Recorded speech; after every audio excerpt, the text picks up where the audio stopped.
21শে ফেব্রুয়ারি আন্তর্জাতিক মাতৃভাষা দিবস উপলক্ষে একটি স্মারক ডাকটিকিট, একটি উদ্বোধনী খাম ও একটি সিলমোহর অবমুক্ত করেছেন প্রধান উপদেষ্টা ডক্টর মোহাম্মদ ইউনূস।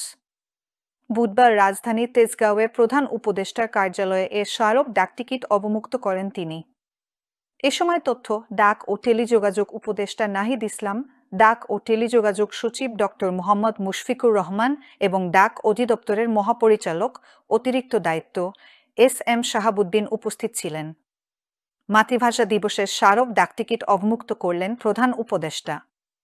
এছাড়াও একই সময়ে সপ্তম জাতীয় কমডেকা 2025 উদযাপন উপলক্ষে একটি স্মারক ডাকটিকিট, একটি উদ্বোধনী খাম ও একটি সিলমোহর অবমুক্ত করেন প্রধান উপদেষ্টা। এ সময় কমডেকা উপদেষ্টা, সড়ক পরিবহন ও মহাসড়ক বিভাগের সিনিয়র সচিব মোহাম্মদ এহসানুল হক, কমডেকা চিফ মীর মাহবুবুর রহমান স্নিগ্ধসহ অন্যরা উপস্থিত ছিলেন।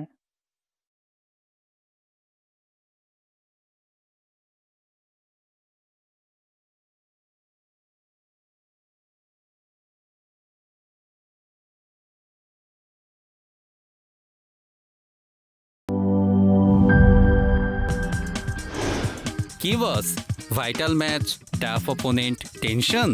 কাম অন ব্রো, অপোনেন্টকে নিয়ে ভাবার সময় আছে। আসল অলরাউন্ডারের কাজই তো হলো যে কোনো টাফ সিচুয়েশনে টিমকে অলরাউন্ড প্রোটেকশন দেওয়া।